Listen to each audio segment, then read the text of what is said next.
Hello everyone. आज हम लोग का टॉपिक है आव्यूह के सहखंडज और व्युत्क्रम। अंग्रेजी में इसे adjoint and inverse of A matrix इसे कहते हैं। तो व्युत्क्रम तो हम लोग चैप्टर 3 में मैट्रिक्स में पढ़ चुके हैं। आव्यूह का व्युत्क्रम, इसमें हम लोग आव्यूह के व्युत्क्रम के अस्तित्व के लिए क्या क्या शर्त है इसके बारे में जानेंगे। पहले हम लोग अभी जाने सहखंडज क्या है। तो सहखंडज के लिए हम लोग मान लेते हैं एक वर्ग आव्यूह मान लेते हैं। क्योंकि डिटर्मिनेंट में जब भी हम लोग आव्यूह लेंगे तो वह हमारा वर्ग आव्यूह होगा, चाहे वह किसी भी कोटि का हो। यहाँ हम 3x3 कोटि का वर्ग आव्यूह मान लेते हैं। लिखते हैं माना कि A बराबर, तो एक हम वर्ग आव्यूह A11, A12, A13, A21, A22, A23, ये पीछे से हम लोग पढ़ते आए हैं। इस तरह का आव्यूह लेते हैं। A31, A32, A33, ये जो लेते हैं ये हमारा ये पंक्ति शो करता है और ये कॉलम, यानी पहली पंक्ति है तो सब में 1 1 है, दूसरी पंक्ति है तो सब में 2 2, पहला कॉलम है तो इधर वाला 1 1, यानी इसे हम लोग AIJ के फॉर्म में लिखते हैं। हम लोग जान चुके हैं। अब हम लोग सहखंड भी निकालना, क्योंकि देखिए यहाँ सहखंडज है, सहखंडज और सहखंड दोनों दो चीज है। तो हम लोग यहाँ सहखंडज के बारे में बात कर रहे हैं, लेकिन इसका सहखंड हम लोग कैसे निकालते हैं तो ये हम लोग पीछे पढ़ चुके हैं। यानी इसे रफ पर ऐसे समझते हैं कि अवयव AIJ, क्योंकि AIJ लिखने से हमारा किसी भी कोटि का आव्यूह जो है सूचित हो जाता है। तो लिखते हैं AIJ का सहखंड। पीछे हम पढ़ चुके हैं इस चीज को। सहखंड हमारा होता था AIJ, कैपिटल AIJ। तो ये जो हम सारणी लिए, ये जो हम आव्यूह लिए, सारणी नहीं आव्यूह लिए, इससे हम इस सहखंड का मैट्रिक्स लिखते हैं। यानी इसे समझने के लिए लिख देते हैं सहखंड मैट्रिक्स। सहखंड आव्यूह मैट्रिक्स अंग्रेजी हो गया। सहखंड आव्यूह अगर हम लेते हैं तो ये हमारा हो जाता है, ये रख किए हैं, ये हमारा ये होता है A11, A12, A13। चूंकि A11 का A11 होता है, A12 का A12, A13 का A13, और कैसे निकालते हैं पीछे हम लोग कर चुके हैं। यहाँ हम इसे लिखते हैं A23, A21, A22, A23, A31, A32 और A33। तो ये सहखंड का आव्यूह ले लिए, सहखंड A का सहखंड आव्यूह ले लिए। मैट्रिक्स A जो है इसका सहखंड आव्यूह ले लिए। अब इस कोफैक्टर यानी सहखंड मैट्रिक्स का ट्रांसपोज, यह जो सहखंड मैट्रिक्स है इसी का ट्रांसपोज जो है एडज्वाइंट ऑफ ए मैट्रिक्स कहलाता है। यानी हम इसको लिख सकते हैं, पहले जान लें कि एडज्वाइंट, अच्छा लिख देते हैं एडज्वाइंट ऑफ ए, ये हमारा हो जाता है transpose of cofactor matrix.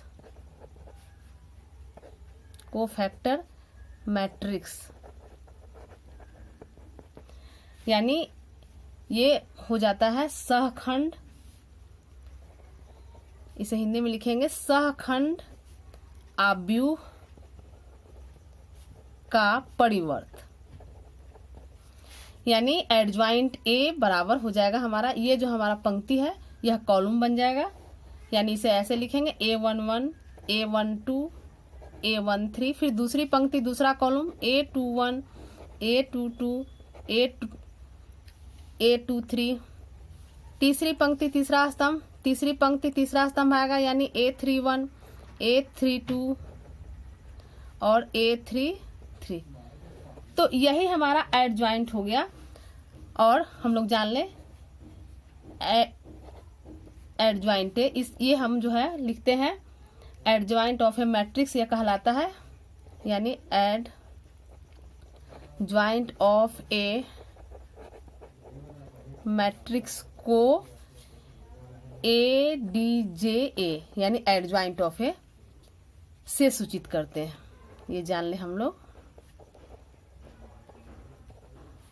Adjoint of ए जो है हमारा है, ये जो सहखंडज है, चूंकि वहां सहखंड और सहखंडज ये सहखंडज को हम लोग हमेशा एडजॉइंट ADJA यानी एडजॉइंट ऑफ ए से सूचित करेंगे सहखंडज को, इसको ध्यान रखेंगे।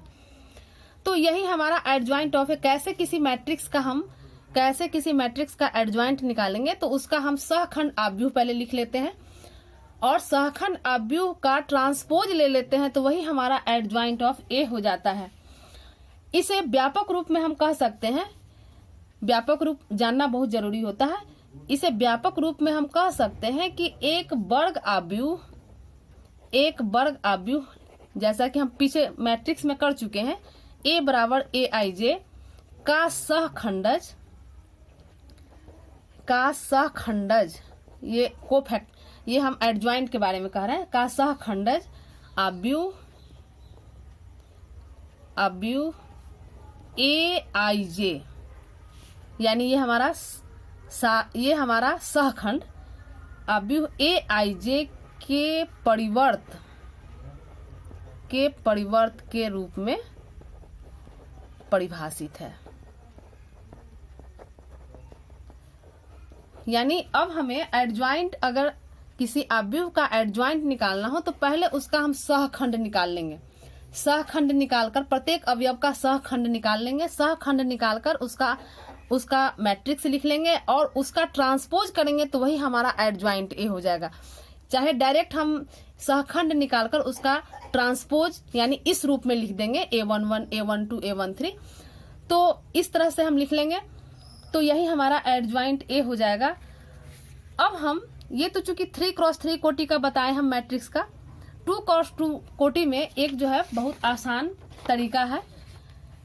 जैसे 2x2 मैट्रिक्स होगा तो हम कैसे करेंगे, तो एक 2x2 कोटि का मैट्रिक्स हम ले लेते हैं, कोटि का वर्ग आव्यूह ले लेते हैं। हमेशा वर्ग आव्यूह की बात करेंगे।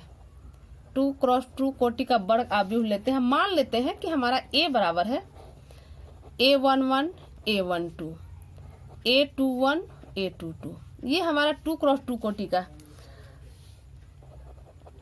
तो अब जो है हम इसमें कैसे इसको करेंगे, तो इसको हम लोग जान लें। तो ये हम इसको यहाँ पर इस चीज को इसको ध्यान रखेंगे। A11 और A22 को हम लोग परस्पर बदल देंगे, परस्पर बदलेंगे, और A21 और A12 यानी इस दोनों को क्या करेंगे, चिन्ह बदल देंगे, इसका चिन्ह बदलेंगे। यानी प्लस है तो माइनस, माइनस है तो प्लस। अगर इसको हम ऐसे कर दें तो डायरेक्ट हमारा ये कर दे तो एडजॉइंट ऑफ ए हमारा डायरेक्ट निकल जाएगा, यानी एडजॉइंट ए हमारा निकल जाएगा A22, यहाँ बदल दिए A22, ये चिन्ह बदल कर लिखेंगे माइनस A12, इसको लिखेंगे तो माइनस A21, और ये हमारा यहाँ A22 है तो आ जाएगा A11। यानी अगर 2x2 का आव्यूह है तो हम डायरेक्ट एडजॉइंट ऑफ ए कैसे निकालेंगे, तो डायरेक्ट निकाल लेंगे। तो ये तो हमारा हो गया एक तरीका, इसे याद रखेंगे।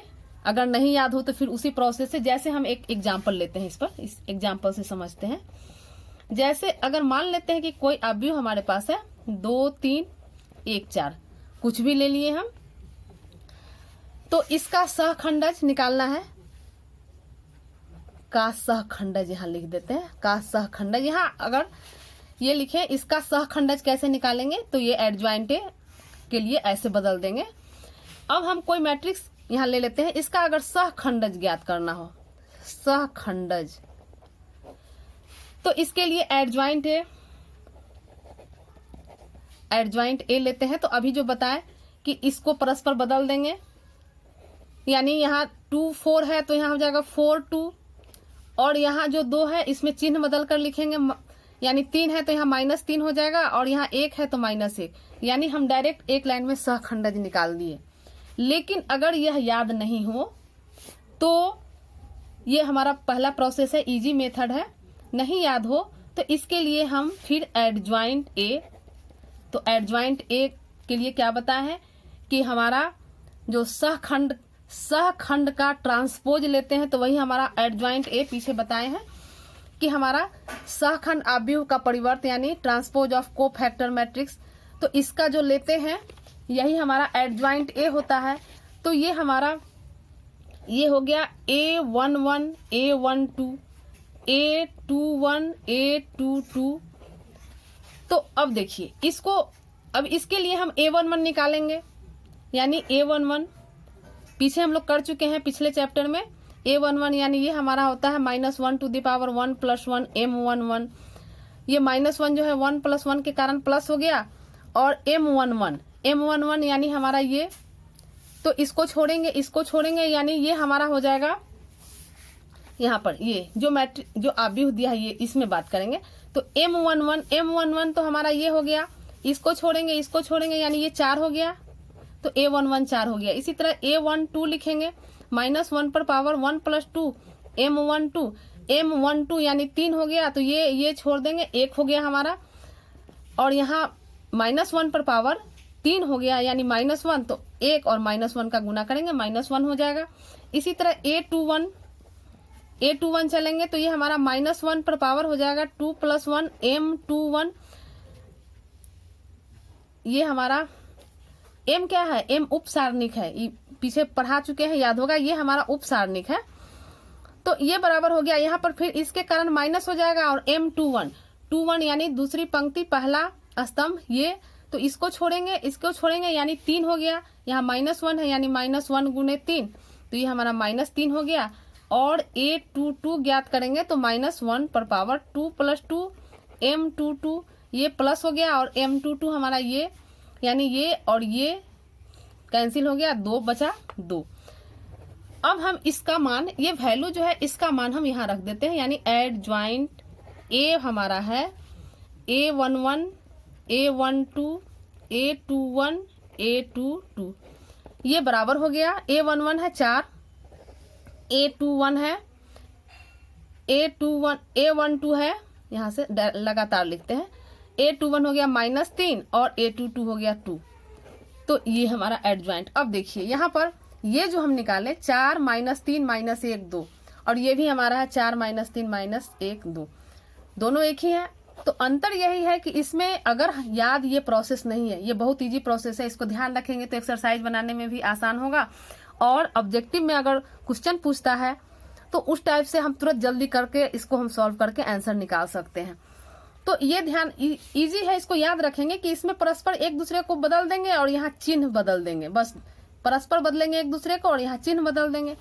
अब इन केस अगर याद नहीं रहा तो तब ये लंबा प्रोसेस करके चलना पड़ेगा इसे निकालने के लिए। तो यही हमारा एडजॉइंट कैसे निकालते हैं, यही हमारा प्रोसेस है। सहखंड याद रखेंगे, सहखंड पीछे कर भी चुके हैं, याद हो गया होगा, सहखंड निकालकर तब उसका एडजॉइंट निकालेंगे। अब आगे हमारा प्रमेय है, इस प्रमेय को जान लें। प्रमेय कहता है कि यदि ए कोई n कोटि का आव्यूह हो, ये हमारा n कोटि का आव्यूह है, तो a इंटू एडजॉइंट a बराबर एडजॉइंट a इंटू a बराबर डिटर्मिनांट a i हो जाता है। ये दोनों बराबर होता है डिटर्मिनांट a i के, जहां i हमारा n कोटि का तत्समक आव्यूह है, यानी आइडेंटिटी मैट्रिक्स हम लोग जान चुके हैं। जो जिस कोटि का हम लोग मैट्रिक्स लेते हैं उसी कोटि का हम आइडेंटिटी लेंगे। यहाँ n है तो n कोटि है, अगर मान लीजिए 3 कोटि होता तो हमारा आव्यूह ये i जो है 3 कोटि का तत्समक आव्यूह होता। अब इसको ये कैसे होता है मान लेते हैं। देखिए इसको माना कि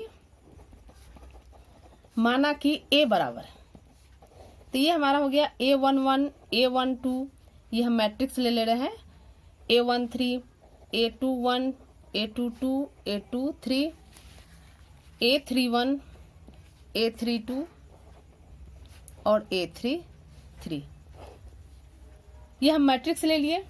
और हम एडजॉइंट इसका जान अब पीछे कर चुके हैं कि एडजॉइंट ए कैसे लिखेंगे, इसको यहीं पर लिखते हैं, छोटा हो गया यहाँ पर लिखते हैं एडजॉइंट ए। चलते हैं तो ये हमारा पीछे चूंकि जान चुके हैं, ये हमारा सहखंड का परिवर्त होता है।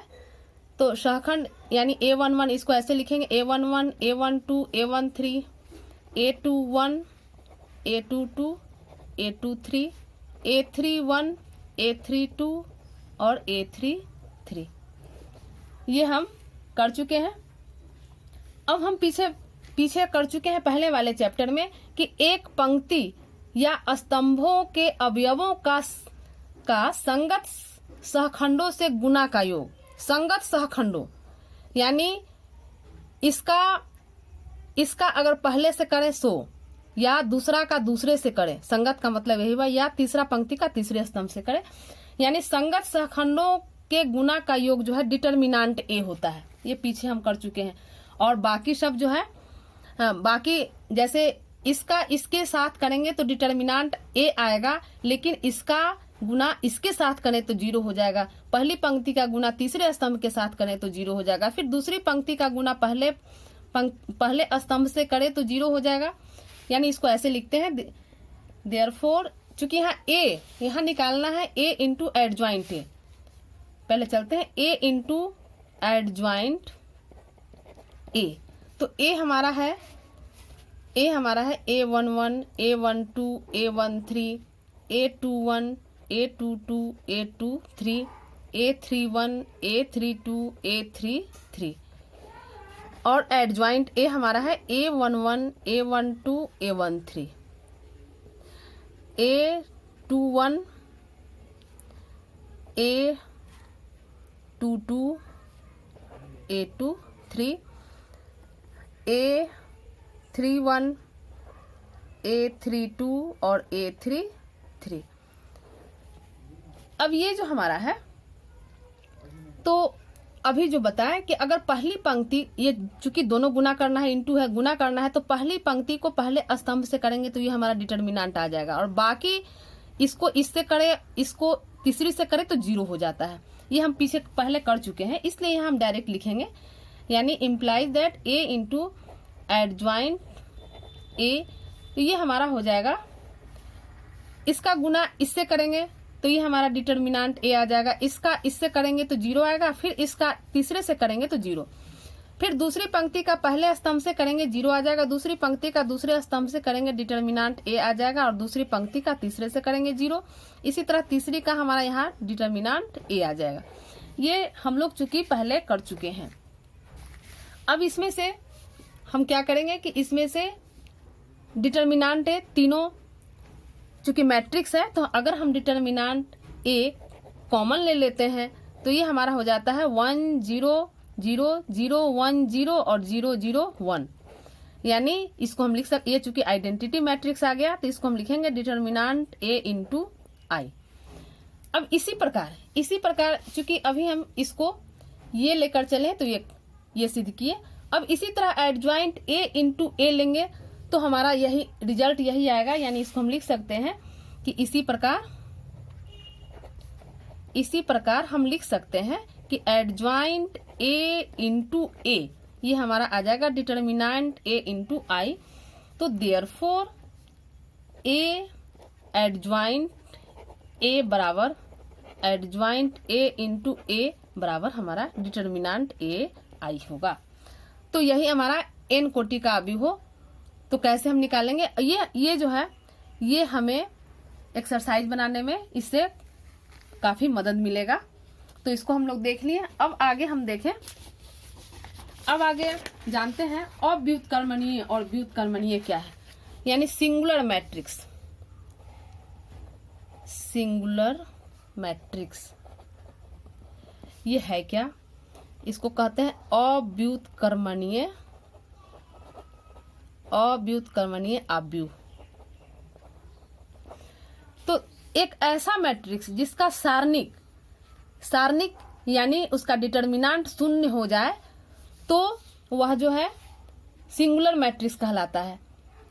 यानी डिटर्मिनेंट कोई मैट्रिक्स ए है और इसका डिटर्मिनेंट अगर 0 हो गया तो यह जो है सिंगुलर मैट्रिक्स कहलाया।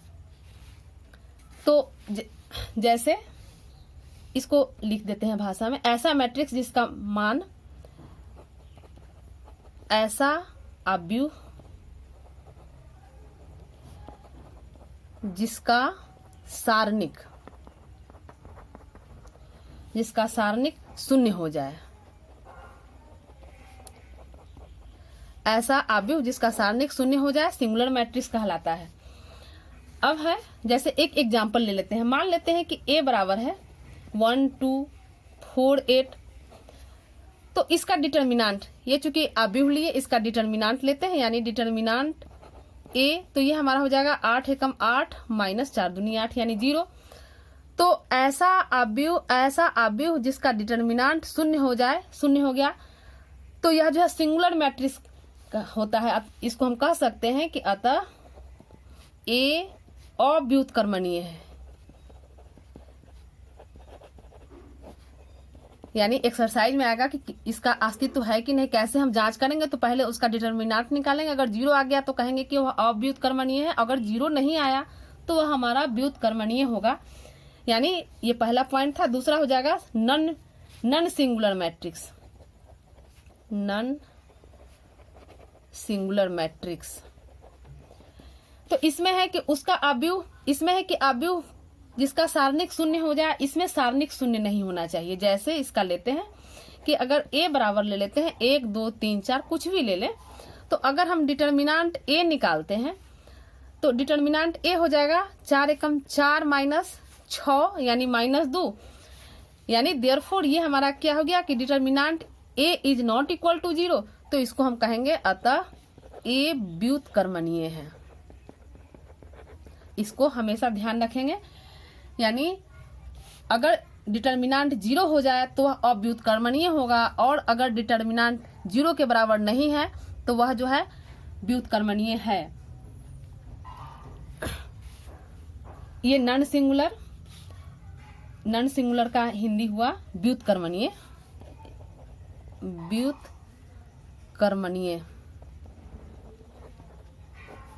व्युत्क्रमणीय अवयव।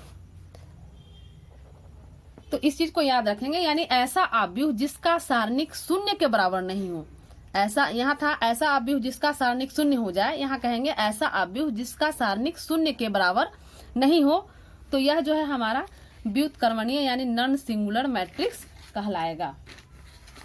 अब हम आगे एक प्रमेय देखते हैं। हमारा प्रमेय है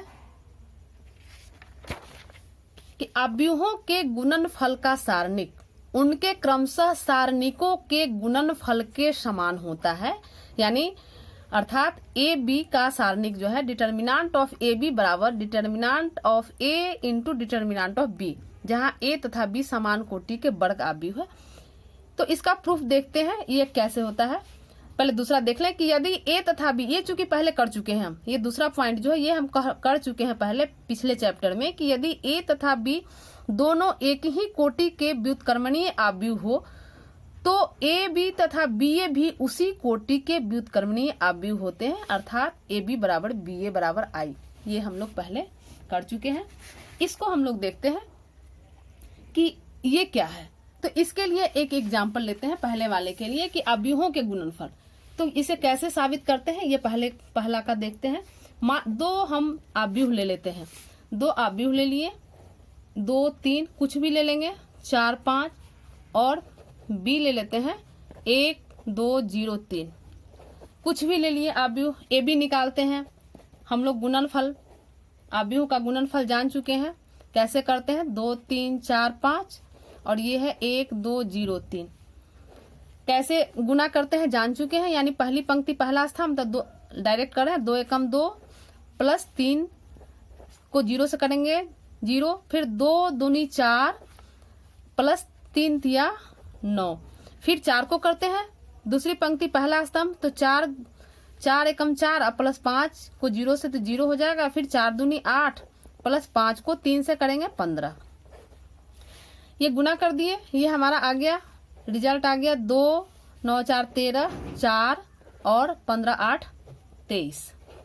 तो ए बी निकाल लिए, इसका डिटर्मिनांट निकाल लेते हैं। ए बी का डिटर्मिनांट तो ये हमारा हो जाएगा 2 13 4 23, ये 23 दूना 46 माइनस 13 चौका 52, यानी ये आ गया -6। ये हमारा -6 आ गया। अब चूंकि ये ए बी निकाल लिए, अब हमारा डिटर्मिनांट ए का और ए का डिटर्मिनांट और बी का डिटर्मिनांट अलग अलग निकालकर गुना करेंगे।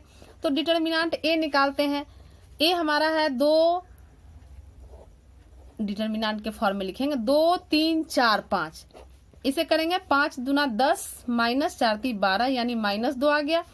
डिटर्मिनांट b निकालते हैं, b 1 2 0 3, यहाँ पर b है 1 2 0 3, इसको डिटर्मिनांट के फॉर्म में लिखते हैं 1 2 0 3, ये हो जाएगा 3 - 0 यानी ये हमारा 3 आ गया। इसलिए हम अब दोनों का गुणनफल निकालते हैं यानी डिटर्मिनांट a डिटर्मिनांट b, तो ये हो जाएगा -2 है और ये आया है 3, ये -6। अब हम क्या देख रहे हैं, AB का डिटर्मिनांट -6 और यहाँ भी ये दोनों को गुना किए -6, तो इसे हम कह सकते हैं कि AB का डिटर्मिनांट बराबर A का डिटर्मिनांट और B का डिटर्मिनांट, तो ये हमारा बराबर हो गया। अब हम एक महत्वपूर्ण तथ्य को जान लें। अब चूंकि पीछे हम कर चुके हैं कि एडज्वाइंट A बराबर पहले वाले प्रमेय में कर चुके हैं, एडज्वाइंट A × A ये बराबर डिटर्मिनांट AI, ये हम जान चुके हैं, कर चुके हैं। यानी इसको हम लिख सकते हैं, ये डिटर्मिनांट A 0 0 0 डिटर्मिनांट A 0 और 0 0 डिटर्मिनांट A। ये मैट्रिक्स का चिन्ह में हमेशा ध्यान रखेंगे, ये मैट्रिक्स है, ये अंदर डिटर्मिनांट A लिए और I चूंकि यहाँ जिस कोटि का होगा उसी कोटि का गुना करते हैं, हमारा सेम आता है, इसलिए I को नहीं भी लिख सकते हैं। अब यहाँ से अब हम क्या करते हैं, ये इम्प्लाइज करते हैं कि एडज्वाइंट A × A, तो ये डिटर्मिनांट लिए तो इधर भी हम डिटर्मिनांट लेंगे यानी डिटर्मिनांट A 0 0, ये डिटर्मिनांट का चिन्ह लेंगे, यहाँ मैट्रिक्स था, यहाँ डिटर्मिनांट 0 A 0 0 0 A, यह इम्प्लाइज करेगा। अब देखिए ये इम्प्लाइज करेगा, अभी चूंकि पीछे पढ़ चुके हैं कि दो मैट्रिक्स का या इसका जैसे दो चीज है, दो मैट्रिक्स है, इसका डिटर्मिनांट लेते हैं तो हम अलग अलग लिख सकते हैं। तो लिख सकते हैं इसको एडज्वाइंट A का डिटर्मिनांट और A का डिटर्मिनांट, यहाँ डिटर्मिनांट है। चूंकि अब यहाँ याद रखेंगे मैट्रिक्स में अगर हम कॉमन लेते हैं तो वह पूरा में से कॉमन निकलता है, लेकिन डिटर्मिनांट में हम एक पंक्ति से अलग अलग कॉलम अलग अलग हम इसे कॉमन लेंगे, यानी इसमें से ले लिए A डिटर्मिनांट, यहाँ से लिए A डिटर्मिनांट और यहाँ से लिए A डिटर्मिनांट, तीनों पंक्ति से लिए A डिटर्मिनांट, तो हमारा हो गया डिटर्मिनांट A का Q और यहाँ बचा हमारा 1 0 0 0 1 0 0 0 1। ये बहुत ही इंपॉर्टेंट चीज है, इसको एकदम ठीक से देखें। ये हमारा इम्प्लाइज करेगा कि एडज्वाइंट A और डिटर्मिनांट A, तो ये हमारा हो गया डिटर्मिनांट A का Q इंटू ये हमारा आइडेंटिटी मैट्रिक्स हो गया I। तो यहाँ से एडज्वाइंट A का डिटर्मिनांट निकालते हैं, एडज्वाइंट A, तो ये हमारा हो जाएगा AQ by A, determinant A यहाँ आ गया। ये इसको सॉल्व करते हैं तो A डिटर्मिनांट और यहाँ 3 पावर है, ये ऊपर जाएगा तो -1 यानी डिटर्मिनांट का स्क्वायर हो गया। अब देखिए ये महत्वपूर्ण, ये बहुत इंपॉर्टेंट है, यानी इसको जान लें। ये हमारा एडज्वाइंट A जो है डिटर्मिनांट A का स्क्वायर हो गया। तो यहाँ पर देखिए, यहाँ पर 3 कोटि का हमने डिटर्मिनांट लेकर चला, 3 कोटि का अवयव था, 3x3 कोटि का ये हमारा मैट्रिक्स था, तो ये रिजल्ट आया। इस रिजल्ट को याद रखें, इसका जनरल फॉर्म में हम जान लें, लिख देते हैं समझने के लिए कि यदि n कोटि का एक वर्ग, डिटर्मिनांट में हमेशा हम लोग वर्ग अवयव की ही बात करेंगे, n कोटि का एक वर्ग अवयव A हो तो n कोटि का एक वर्ग अवयव A हो तो एडज्वाइंट A बराबर हो जाएगा AN-1। यानी ये लाइन बहुत इंपॉर्टेंट है, इसको ध्यान रखिएगा, ये 1 नंबर क्वेश्चन में इसे पूछ सकता है। यहाँ n कोटि है, यहाँ अभी हम 3 कोटि का लिए तो हमारा उसका एडज्वाइंट जो है यहाँ 2 निकला, 3 है तो 3 - 1 निकला। इसी तरह अगर n कोटि का वर्ग अवयव हो तो उसका एडज्वाइंट जो है डिटर्मिनांट 1 कम के बराबर होगा, यानी n कोटि है तो n-1 हो जाएगा। इसी तरह अगर एग्जाम में पूछ दे कि यदि 4 कोटि का एक वर्ग अवयव हो तो एडज्वाइंट उसका क्या होगा, तो 4 कोटि का वर्ग अवयव कहेगा तो हम लिखेंगे एडजॉइंट ए यानी डिटर्मिनेंट ए पर 4 - 1। इसी तरह जो भी संख्या दे तो उसका रिजल्ट हम यहाँ से निकाल सकते हैं, इसलिए ये बहुत ही इंपॉर्टेंट पॉइंट है, इसे आप लोग याद रखें परीक्षा के दृष्टिकोण से। अभी हम लोग इतना पढ़ लिया, अब इनवर्स के बारे में जान ले। इनवर्स चूंकि पहले वाले चैप्टर में हम पढ़ चुके हैं हम लोग, तो यहाँ अब एडजॉइंट से कैसे हम लोग इनवर्स निकालेंगे तो इसको देख लें। जैसे अगर इसमें इनवर्स पूछा जाए, अगर इस चैप्टर से अगर विधि उसमें नहीं सूचित हो कि किस विधि से हमें इनवर्स निकालना है एग्जाम में, तो हम लोग इससे एकदम इजी से निकाल सकते हैं। यानी जैसे हम लोग अभी पीछे पढ़ चुके हैं कि ए बराबर ए इंटू एडजॉइंट ए, पीछे वाली बात को लिख रहे हैं, ए इंटू एडजॉइंट ए बराबर ए आई, ये हम लोग पीछे पढ़ चुके हैं। डिटर्मिनेंट ए आई, ये डिटर्मिनेंट ए आई होता है। तो यहाँ से दोनों साइड यहाँ से अगर आई निकालते हैं तो ये हमारा हो जाता है ए एडजॉइंट ए। अब ये ए इधर आएगा तो हमारा इनवर्स हो जाएगा, जैसा कि जान चुके हैं। तो ए इनवर्स बराबर हो जाएगा एडजॉइंट ए। अब चूंकि आई अकेला की है तो बटा में यहाँ पर डिटर्मिनेंट ए हो जाएगा, डिटर्मिनेंट ए। तो ये ए इधर आएगा, ए इनवर्स बराबर हो जाएगा एडजॉइंट ए बाई डिटर्मिनेंट ए। तो इससे भी हम इनवर्स निकाल सकते हैं, ये बहुत हमारा इजी होता है। जैसे में हम देख लें, जैसे हमारा अगर ए बराबर लेते हैं 2 3 1 -4, तो हम पीछे बता चुके हैं आसानी रूप में कैसे इसको हम परस्पर चेंज कर लेंगे। ये हमारा -4 हो जाएगा, ये -4 और यहाँ 2 हो जाएगा, इसको बदल देते हैं और इसमें चिन्ह, तो ये हमारा हो गया। अब इनवर्स निकालते हैं ए इनवर्स, तो ये हमारा हो जाता है, अभी फार्मूला लिखे एडजॉइंट ए बाई डिटर्मिनेंट ए। अब देखिए डिटर्मिनेंट ए हमारा क्या होगा, तो ये 4 दूना 8 यानी -8 और 3 एकम 3 -3, यानी डिटर्मिनेंट, इसका डिटर्मिनेंट अगर हम निकालेंगे इसका, तो ये 4 दूनी 8 -8 और 3 एकम 3 -3 यानी -11। तो अगर ए इनवर्स निकालते हैं तो एडजॉइंट ए ये है हमारा, अब 1/, इसको लिख देते हैं -1/11, ये हो जाएगा -4 -3 -1 2। तो यही हमारा आंसर हो गया। तो आज हम लोग एडजॉइंट देखे और इनवर्स देखे, इसे आप लोग अच्छे से कर लें। इस अगला एक्सरसाइज मेरा पूर्णतः इसी पर आधारित है। धन्यवाद।